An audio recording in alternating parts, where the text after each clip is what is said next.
People reached out to me with their concerns about the Lee County Domestic Animal Shelter after they saw my story on the shelter's euthanasia numbers.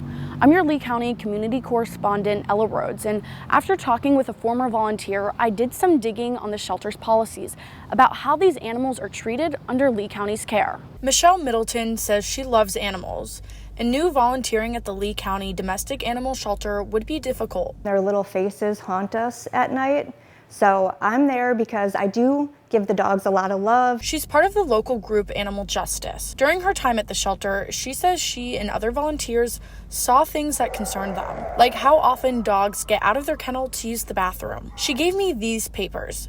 She says it's how volunteers tracked how often the dogs are let outside of their kennels. It shows most dogs are let out once every 23 or 24 hours, and in some cases, once in 25 hours. Due to a lack of staff members and volunteers, the dogs have to relieve themselves in their kennels and then be stuck there for sometimes almost an entire day before someone's able to clean it. She says the volunteers felt like the shelter wasn't listening to their concerns. So I sat down with Lee County Assistant Manager Mark Mora. The goal is to have the animals outside at least once a day, if not more.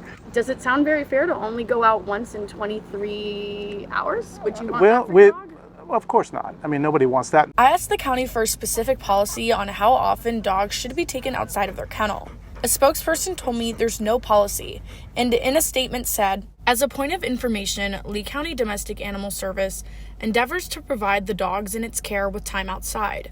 The time is impacted by many factors, including staffing and inclement weather. You're going to find that not everything that they do there is a written policy. It's just basic common sense. I contacted other local shelters and a national shelter organization, and none of them could provide me a policy on how often dogs should be taken outside. Animal Justice says it'll keep fighting to improve Lee County shelter conditions. It's not just about, saving the dogs and cats. It is a real community, public safety issue.